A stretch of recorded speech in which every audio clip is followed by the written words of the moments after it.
That scenario plays out so many times during a spring turkey season.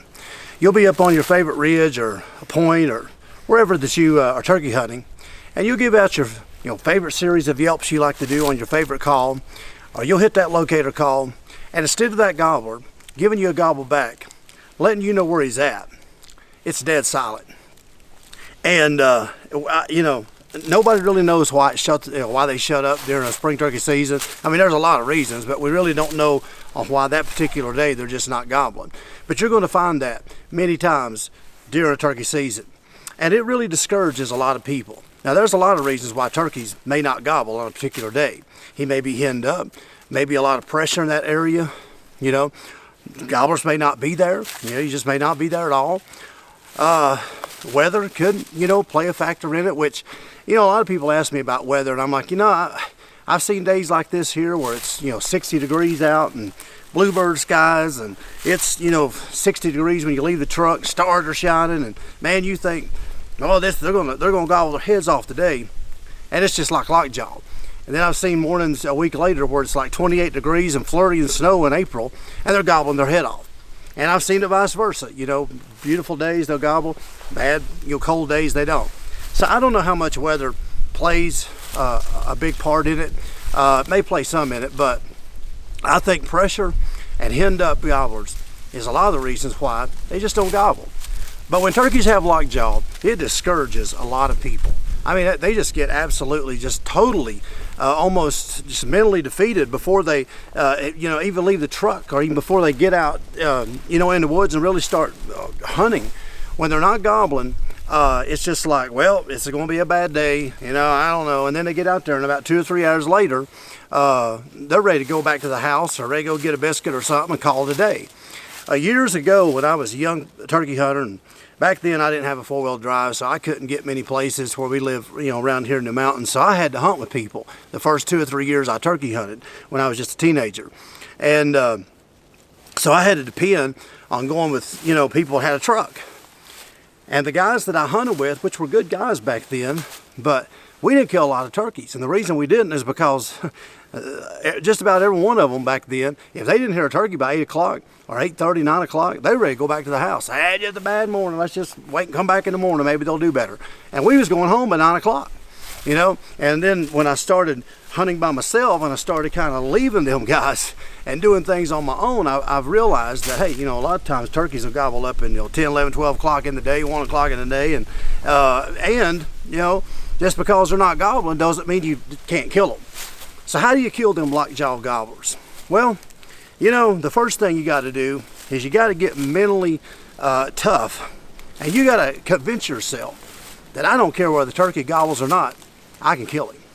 And that's the attitude that I have every day of the turkey season. Now, sure, I like to hear them gobble. Don't get me wrong. I like to hear them firing back at me, coming in, getting closer. We all like that. That's why we're out there. But on days when they're not doing that, I don't get defeated. Because in my mind, I've already told myself, these turkeys don't have to gobble for me to be successful. Turkeys vocalize other ways than just gobbling. Think about it. Gobblers are telling hens a language when they don't say anything. What do you mean? Well, let's think about it. Every time he struts, every time he gets on that point, or every time he gets on that ridge top or in the corner of that field, and he's strutting, and he's moving that tail in the sunlight, and he's, walking that circle, and he's doing his dance, they call it the dance. When he's doing that, he's attracting hens from afar. They see that, and he's vocalizing through his strut. And so he doesn't have to gobble to attract a hen. So you gotta put that in, your mind that, hey, even though he may not be gobbling, he's still attracting these hens out here by strutting. So what do? Well, when they're not gobbling, they got lockjaw, I center in on strut zones, known strut zones that I know where turkeys go every year, historically. They'll get in there and they'll strut. And I'll set up and I'll start working that area. And I'll set longer. I'm not running and gunning. I'm not flying through there from ridge top to ridge top trying to locate a gobbler. I'm not, just hammering on turkey calls. I'm setting up in these strut zones, and I know that sooner or later he's going to come in there just on his own, and he's going to do his thing and attract hens by his strutting. all right? But I want to be sitting there. I want to already be sitting there waiting on him to come on into that strut zone. So how do you find the strut zone?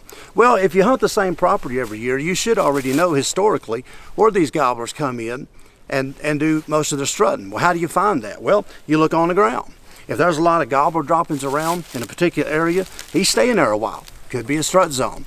If you see a lot of strut marks in dirt, like on a four-wheeler road or a gas line or you know, a strip job, if you see a lot of strut marks where he's strutting at, good indication that's a strut zone. So I'm looking on the ground. When gobblers are not gobbling, I'm not going through the woods, looking around, you know, goofing off and looking with my eyes. And you know, so much looking for turkeys that run through the woods. And I'm not hunting them with my ears. You know, so many turkey hunters hunt with their ears, if you think about it, because they're waiting for that response. They're waiting for that gobbler to fire off, and we'll run after him. Well, when that don't happen, that takes one of our abilities away. So we have to depend on what's on the ground. We have to depend on scouting and finding these strut zones. Then you move in there and you set longer. Now, when I say set longer, I'm talking about setting, you know, 2, 3, 4 hours sometimes, and not move that spot. You say, I don't like to hunt like that. I like to run and gun. Well, if running a gun is not working for you, all you're going to be doing is going through there and spooking a bunch of turkeys, and you're not going to be hearing anything for weeks to come. But if you'll hunt it smart, you'll not only hear more turkeys during your whole spring turkey season, but you'll be a lot more successful the longer that you set in one particular spot. Now, I'm not saying don't run a gun. I run and gun. You know, if I have the ground to do it and your turkeys are vocal, I'll run and gun. Absolutely. That's my favorite way to hunt, and I think that's most of our favorite ways to hunt. But on these mornings when they got lockjaw, you got to hunt them a different way. So you set up longer and you wait and you're patient, and that's going to pay off for you many times when they don't gobble. You say, well, how come turkeys was gobbling last week and then they're just not gobbling this week? What happened? Well, like I said at the beginning of the video, there's a lot of reasons. Could be, you know, they're just henned up in the lockdown. You're going to find that a lot. In that last part of April, first part of May, you're going to find that lockdown phase we've talked about, where they just are so henned up, they don't got to gobble. They got what they want right there as soon as they come off the roost. Hunting pressure, not just from guys, you know, not just from people being out there hunting, but you think turkeys are under pressure every day that they're out there in the woods. Something is trying to kill them and eat them. All right, you got coyotes, you got bobcats, you've got raccoons, you've got a lot of things out there that every time that turkey opens his mouth and gobbles, or every time that hen fires off with a series of yelps, it's attracting a predator that could be trying to kill it and eat it. And so the more hunting pressure that's on that area from people and animals, you know, predators, it seems like it can shut them up a lot more. Okay, so that goes into effect. But what we can't get into is we can't get into this mentality that we can't kill turkeys just because they're not doing, quote, what's right. You know, you hear that every year. I hear it every year in, you know, service stations when I'm getting gas and I see a turkey hunter dressed in camouflage, you know, coming out for the day, or, you know, in a restaurant, or you know, maybe at the sporting goods store or wherever. You'll see a bunch of turkey hunters around, and it never fails. You'll have somebody in there that says, well, they just ain't doing right, Doug. They just ain't doing right this year. Yeah, ain't no turkeys around. He'd shut the season down. Ain't no turkeys no more. Yep, populations is down. Yep, I tell you right, ain't no turkeys around. You know, because they're not, and they'll always say, they're not gobbling.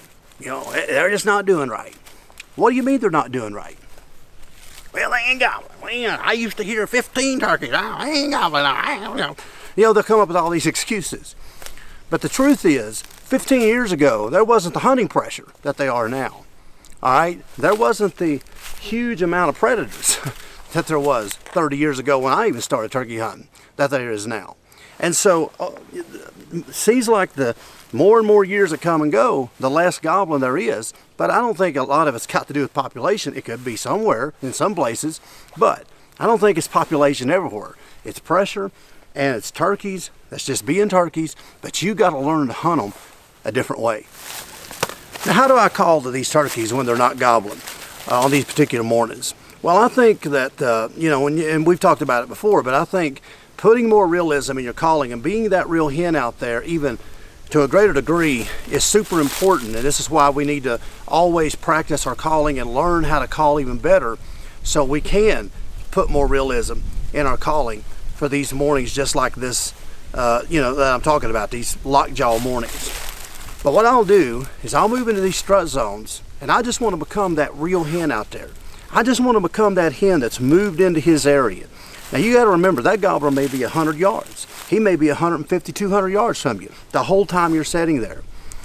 But if you're that real hen, if you're putting that realism calling and you're putting that real hen sounds out there that he's just normally hearing on a daily basis, it's going to convince him that that's the real thing, and he'll come many times and slip in and check you out. So when I'm calling on these silent mornings, I'm doing a lot of that under your breath type calling, that real low soft calling.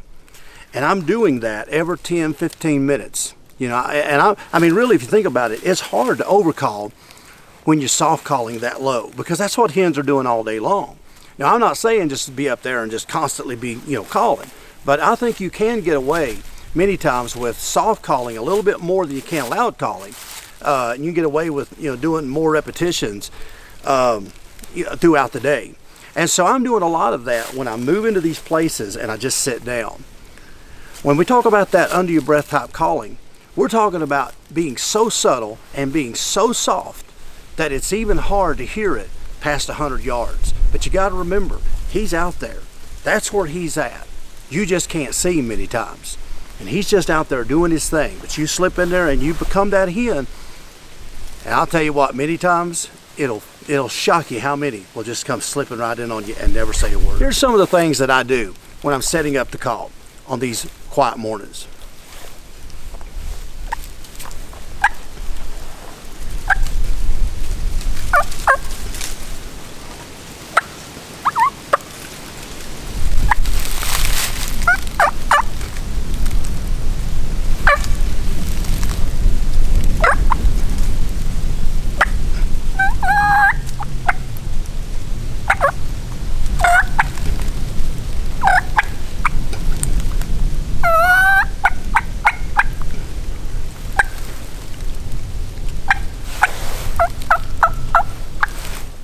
Those are the sounds I'm doing every 10, 15, 20 minutes throughout the day as long as I'm sitting there. And it has amazed me over the years how many has slipped right in on me.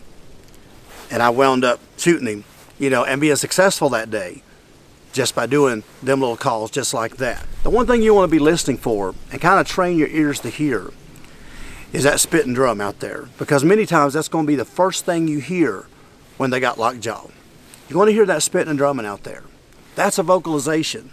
Even though it's not loud and even though it's kind of hard to hear, that's still a vocalization, just like strutting is to a hen. He's spitting and drumming, and when you hear that, there's a good chance there's a gobbler within gun range or pretty close to it, and you better get ready. Now, if you follow me over the years, you'll know that I'm not a big decoy person. I have one decoy in my name. It rarely sees the light of day during a turkey season. It's an old feather flex decoy I bought years ago, and I just got it stuffed in my vest. But on these silent mornings, I will use a decoy just to help me move that gobbler into position where maybe I can move if I have to move. Because let's face it, on these silent mornings, you're not sitting there with your gun on your shoulder for 3 or 4 hours straight. Or you're not even sitting there with your gun, on your knee a lot of times. Maybe we should more often, but most turkey hunters I know, we get tired and we kind of get lazy and we just kind of maybe out of position. That's when the gobbler usually comes in. But I use that decoy to get his mind off where I'm at. And I'll set this decoy up, maybe in the middle of a logging road, or maybe in an open field, a corner of a field or edge of a field, anywhere I know gobblers are coming in naturally and strutting, using it as a strut zone or just feeding. That's where I'll set this decoy up. Because if a gobbler slips in on me, then he sees that decoy and locks in on it, he starts coming to that decoy, then his mind is off of the area where I'm sitting at. And if my gun is laying across my lap, or I am out of position, then once he's locked onto that decoy and he starts moving toward that decoy, a lot of times he's strutting, and once his head kind of gets behind his fan, maybe you can move, where it's kind of hard to move if he's out there in front of you and you're out of position. And believe me, that's not a good feeling, and we've all been there. But I use that decoy to my advantage, because you got to remember, decoys is just a tool. It's not a necessity, but it's a tool. So I use that to my advantage. Now when you put that decoy up, you know, and you've heard me talk about this before, you don't want to put it out in front of you and get tunnel vision and put it straight out in front of you, because you don't want that turkey out there strutting and hanging around that decoy and looking back and seeing the area where you're setting it. So if you're a right-handed shooter, put it over at a 45-degree angle to your left. Right hand, or left-handed, shoot it. Put it over here to your right, where he has to walk by you to get to that decoy.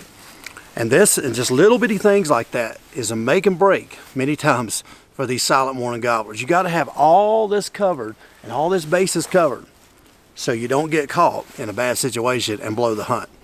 So just little bitty things like this will help you to become more successful on these days when turkeys are not gobbling. And don't let anybody, discourage you on them mornings. If you got hunting buddies, don't let them discourage you and take you back to the house at 9 o'clock. Stay out there after it. And you'll be the one that's, taking a gobbler home and having him in the back of your truck and showing him off to all them buddies that's at Hardee's or, back at the house or wherever, and complaining, turkeys ain't doing right, turkeys ain't doing right. You'll be the one that's successful, and that's a good feeling. That's a really good feeling. So try these tactics the next time that you find that morning where the gobblers are just not saying much. Set up and hunt these turkeys right, and you'll be a lot more successful, and you'll be a better turkey hunter. Hey, I appreciate you watching this video. I hope I've said something that'll help you in this upcoming turkey season. Make sure to hit that subscribe button so you can stay tuned for all the great turkey hunting content coming in the weeks to come. We're going to be doing a lot more videos like this one, and also be turkey hunting when season opens, so you don't want to miss none of that.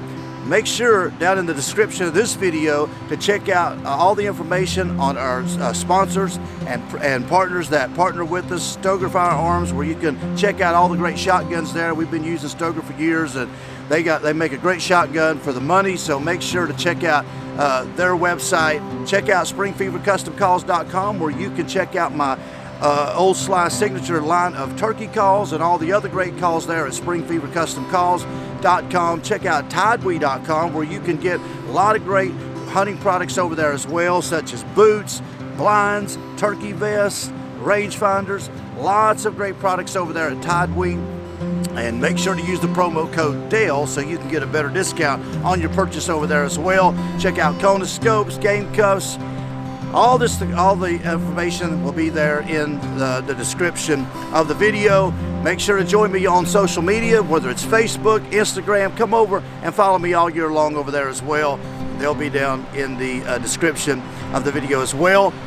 Join me on Patreon, where you can support us. If this channel has been a blessing to you, you can support us with a small monthly donation over there as well, and we really appreciate it. It goes right back in the Dale Outdoors and helps us to keep bringing better videos year after year to you. So stay tuned, and we'll see you in the next video.